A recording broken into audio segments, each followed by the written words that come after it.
রাহাত আর আরিফ দুই বন্ধু নদীর ধারে দাঁড়িয়ে গল্প করতেছিল। হঠাৎ রাহাত বলে ওঠে, ওহ আরিফ, পেট একদম চোচো করছে। আর মাত্র 2 ঘন্টা বাকি। রোজা রাখা যে কি কষ্টের কাজ। কষ্ট তো হবেই বন্ধু, কিন্তু রোজা মানে তো শুধু না খেয়ে থাকা নয়, এটা বড় পরীক্ষা। পরীক্ষা মানে সারাদিন কিছু খাইনি, এটাই তো রোজা, তাই না? না রাহাত, রোজা মানে শুধু পেটকে উপোস রাখা না। মিথ্যা বলা বা কারো উপর রাগ করলে রোজার সওয়াব থাকে না। তার মানে আজ যে আমি ছোট ভাইটার উপর রাগ করলাম, আবার গেম খেলতে গিয়ে মিথ্যে বললাম, এগুলো করা কি ঠিক হয়নি আমার?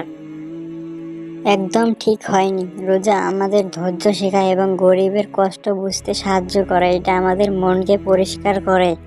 বুঝতে পেরেছি। এখন থেকে শুধু না খেয়ে থাকবো না, নিজের আচরণও নিয়ন্ত্রণ করার চেষ্টা করব। মাশাআল্লাহ, এটাই রোজার আসল শিক্ষা। চলো এখন ইফতারের প্রস্তুতি নেই আমরা।